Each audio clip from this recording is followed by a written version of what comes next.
Welcome back to the show. I'm super excited for today's episode. We're going to walk through a real example of a client that had just come to me with some struggling sales with the digital course that they were selling. And I did a full audit, and I just wanted to tune in and just share the findings, what they were struggling with, and the exact plan that I had proposed to them to turn around their course sales. And it is 7 easy steps that are going to apply to so many people that are working with online courses.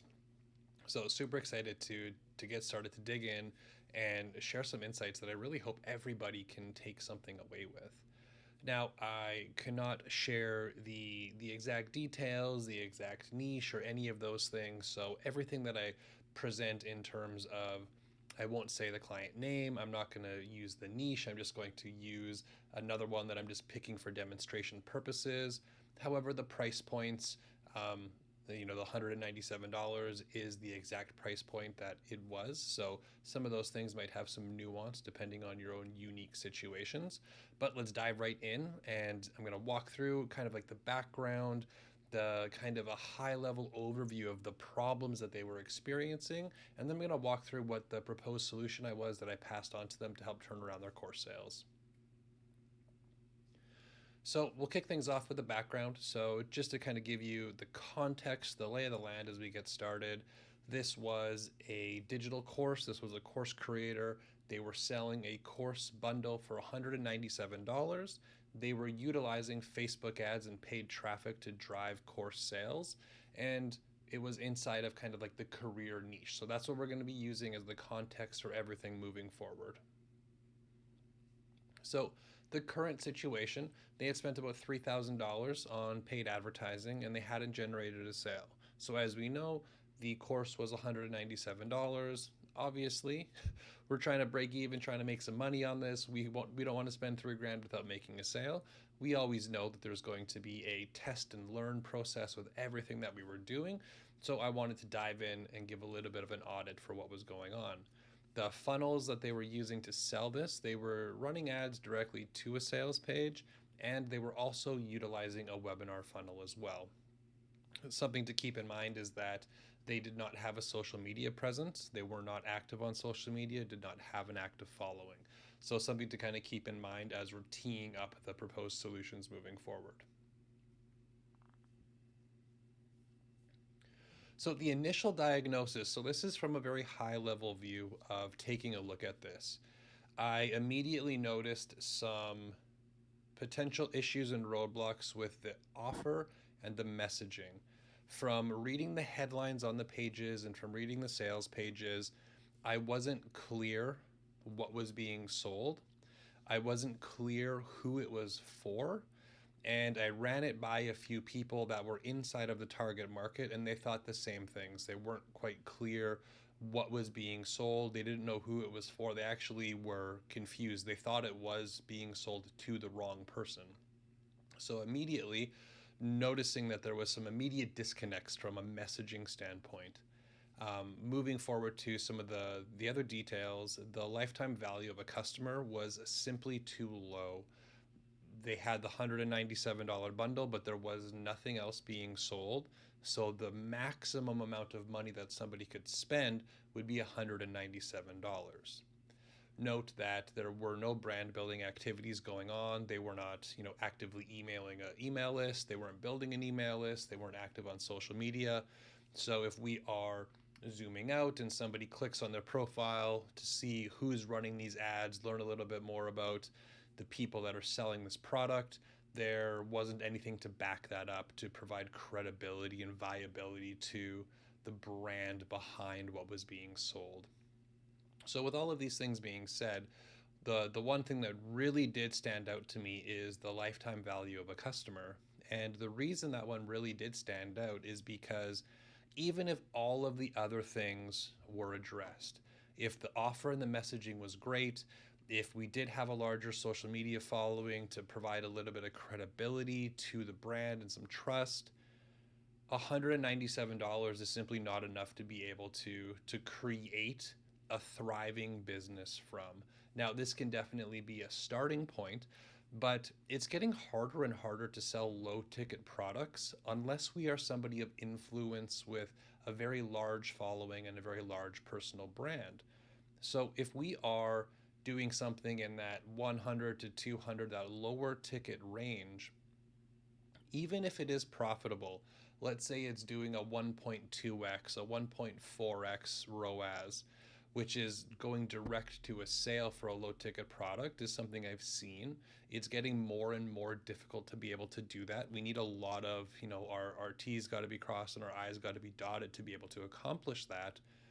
But more importantly, is once we take that into effect and we factor in staffing, we factor in the cost of our ads, we factor in our team, we factor in our agency, we are maybe breaking even or we're probably losing money. And because we don't have anything else to sell these people, we're relying all of our efforts on that initial sale to be driving the growth of our business. And in my experience, it is extremely, extremely difficult to be able to do that with that low of kind of like a lifetime value, the maximum amount of money that somebody can spend with your business. So, this is something that it's really important to know that if we are wanting to utilize paid traffic to grow, having more money that people can spend with us is very important. And this is something that I'll touch on a little bit later as well. So, kind of let's start to dive into the solutions. So, solution number one was the offer. This is typically always going to be the first thing that I bring up because it's kind of the foundation, the backbone that's really going to drive the success for everything else that we're doing. My recommendation was to revise the offer. Now, I can't get into the super specifics to protect the identity of the person that I was doing this with. But one of the things that I did outline is I would deconstruct their bundle and I would lower the price. I would turn the bundle components into order bumps and upsells and really start to lower the barrier of entry and then we'll get into a little bit more of the details with the offer and the positioning in the further slides. So solution number two was really around messaging and positioning. Their messaging wasn't specific enough and it was too vague. So it was trying to capture the entire market as opposed to going to a very specific person within that market. They were also attempting to change very big beliefs. They had a unique opinion to something and they were playing this us versus them game, but with something that society believes to be true.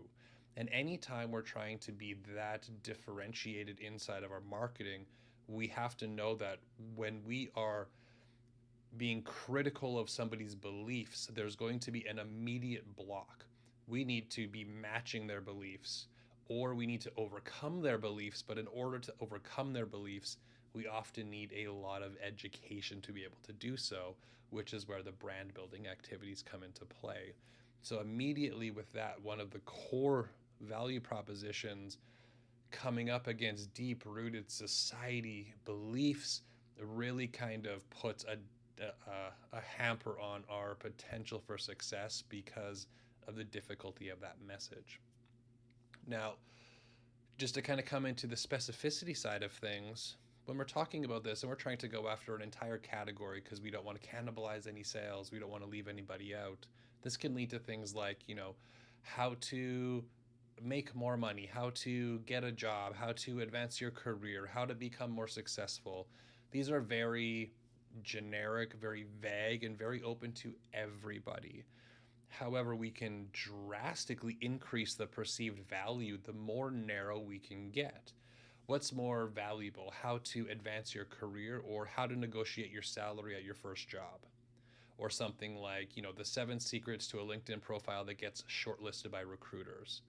Starting to go to a very specific outcome, to a specific problem for a specific person in a specific time frame, the more of those that we can check off, the higher the value is going to be that people are going to pay for what we have to offer because they're going to be able to put themselves in those shoes.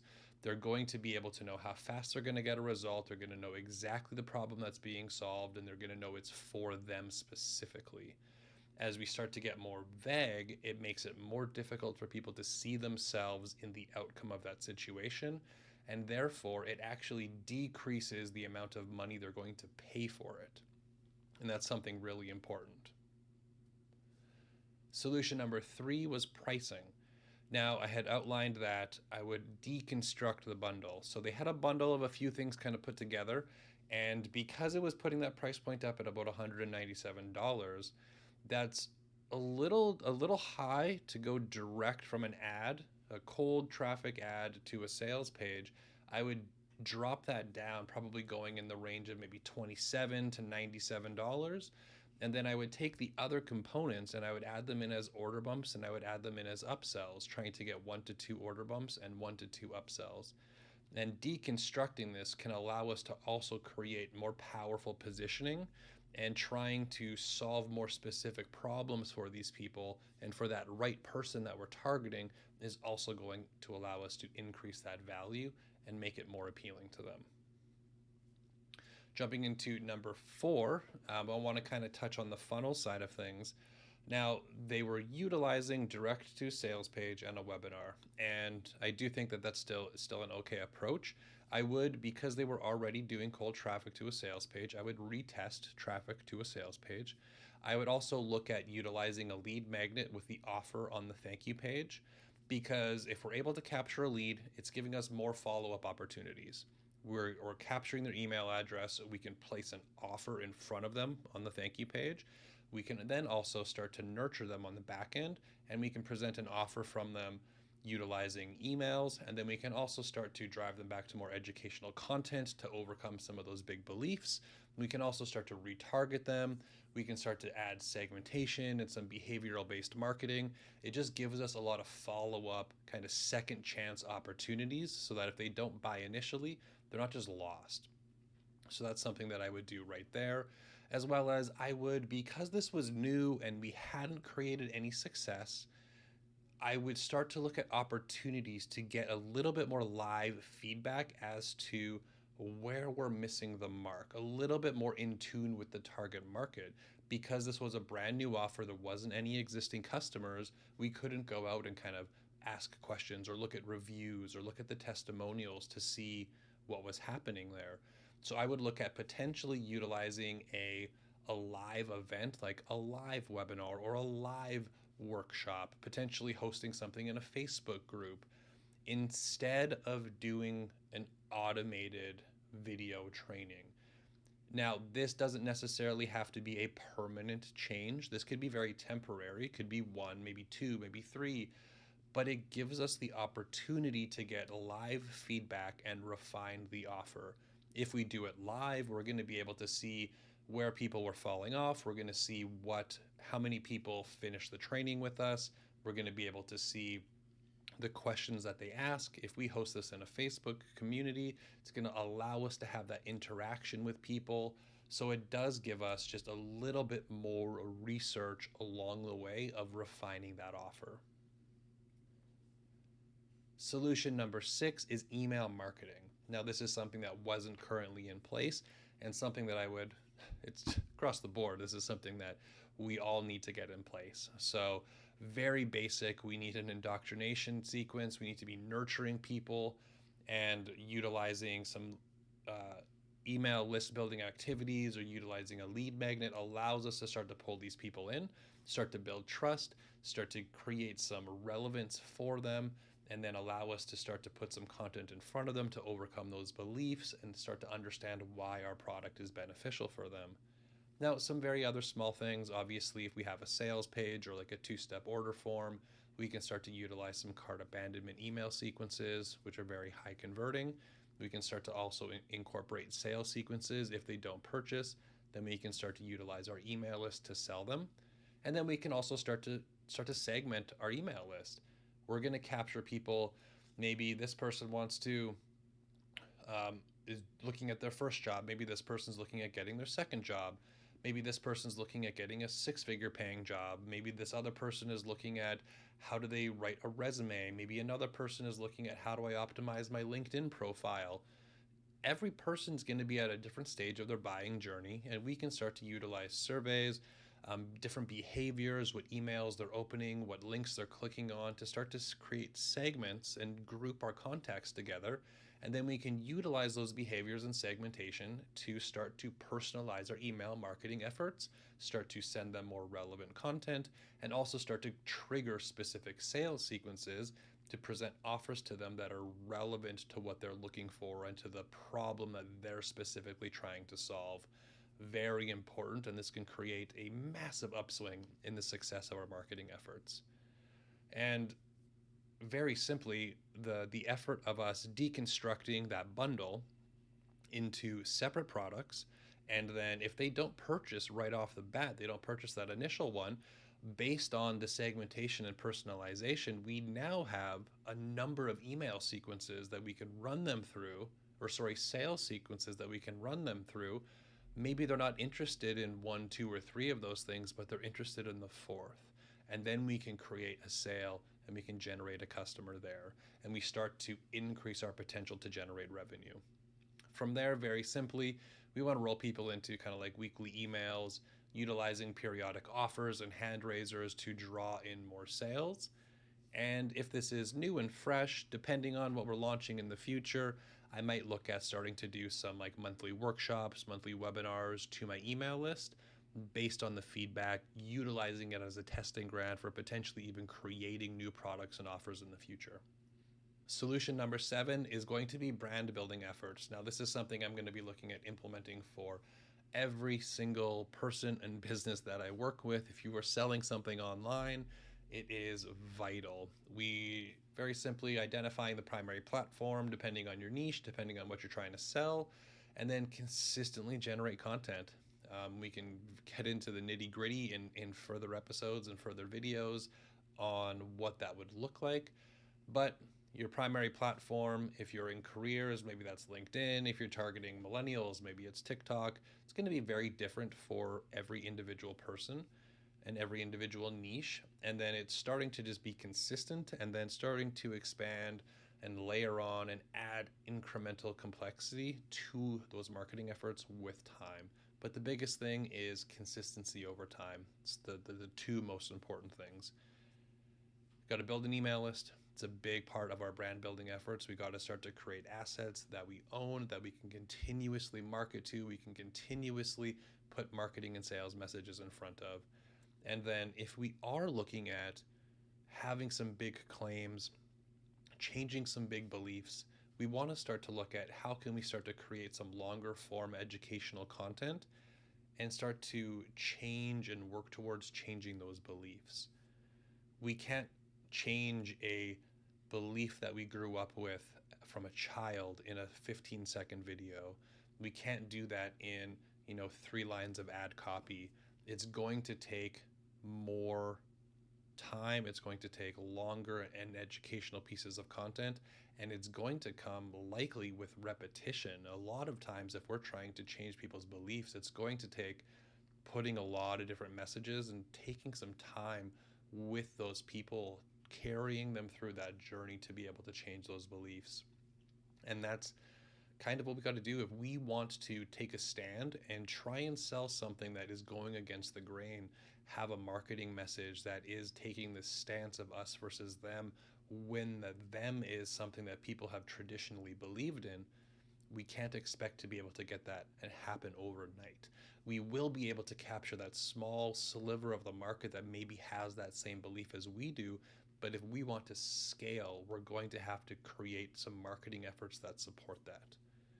And with all of this being said, I would start to utilize that top performing content from our brand building efforts, pulling it into our ads, utilizing those in ads to drive more additional sales and build the email list, and then start to use kind of the behaviors of what everybody is doing across all of these platforms as triggers for sales campaigns.